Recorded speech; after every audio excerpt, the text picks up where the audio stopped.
Good morning students, myself Shanti Shrivastava from Radian public school. सबसे पहले आपके सामने कक्षा 6 की हिंदी व्याकरण की पाठ्यपुस्तक है जिसका नाम है मुस्कान। तो आइए सबसे पहले हम अपना पाठ के बारे में जानेंगे। पाठ 1, भाषा, लिपि और व्याकरण। सबसे पहले हम भाषा के बारे में जानेंगे। संस्कृत की भाष धातु से ही भाषा शब्द अस्तित्व में आया। संस्कृत शब्द जो है उसी से ही भाषा शब्द का अस्तित्व इस संसार में आया। भाषा परस्पर विचारों के आदान प्रदान का सशक्त साधन है। भाषा शब्द जो है वो क्या आपस में एक दूसरे की बातों का आदान प्रदान का सशक्त साधन है।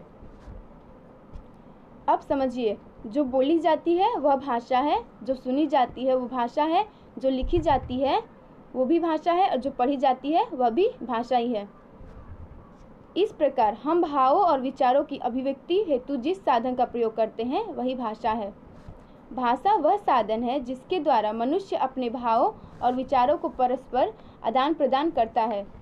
भाषा वह साधन है जिसके द्वारा मनुष्य अपने मन की भावों और विचारों को आपस में मीन्स एक दूसरे के सामने प्रकट करता है और एक दूसरे की बातों विचारों को समझता है। उसे क्या कहते हैं? हम भाषा कहते हैं।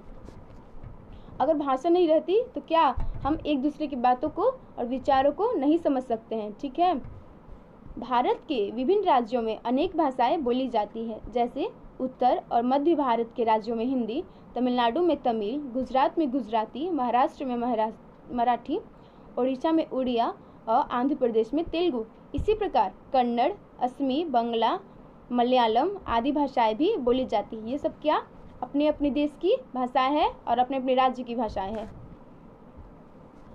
अब हम लोग देखेंगे भाषा के रूप। मानव जगत अपने भाव और विचारों को दो प्रकार से व्यक्त करता है। मानव जो हम लोग मनुष्य हैं वो क्या अपने भाव और विचारों को दो रूप से व्यक्त करते हैं, एक तो बोलकर और एक लिखकर। इस आधार पर भाषा के मुख्य दो रूप सामने आते हैं। पहला मौखिक भाषा तथा दूसरा है लिखित भाषा। तो सबसे पहले मौखिक भाषा।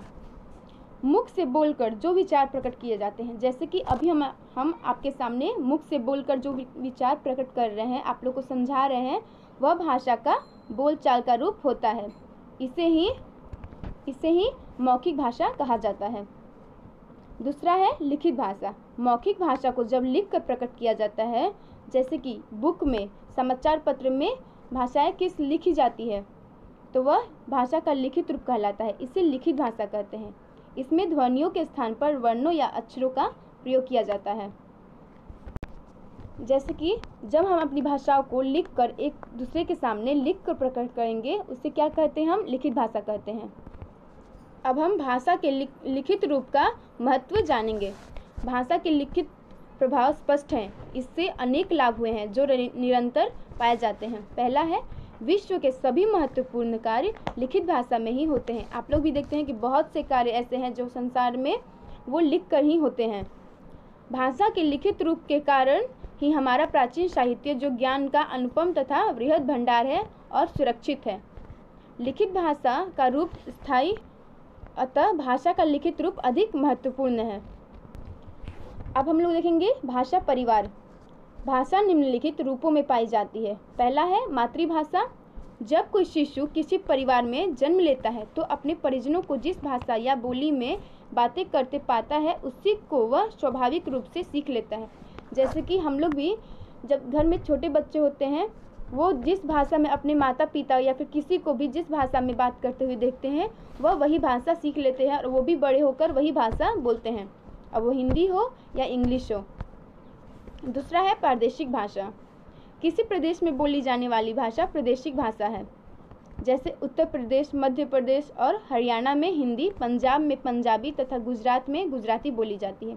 इसी प्रकार महाराष्ट्र में मराठी, बंगाल में बांग्ला तथा केरल में मलयालम बोली जाती है। वह सब क्या है? प्रादेशिक भाषा है। ये सब अपने अपने राज्य की भाषाएं हैं। राष्ट्रीय भाषा। जब कोई भाषा किसी राष्ट्र के अधिकांश भूभाग में बोली जाती है और समझी जाती है तो वह राष्ट्रीय भाषा बन जाती है। जैसे कि हमारी राष्ट्रभाषा क्या है? हिंदी है, क्योंकि हमारे देश में हिंदी बहुत बोली जाती है और वो हमारी राष्ट्रभाषा है।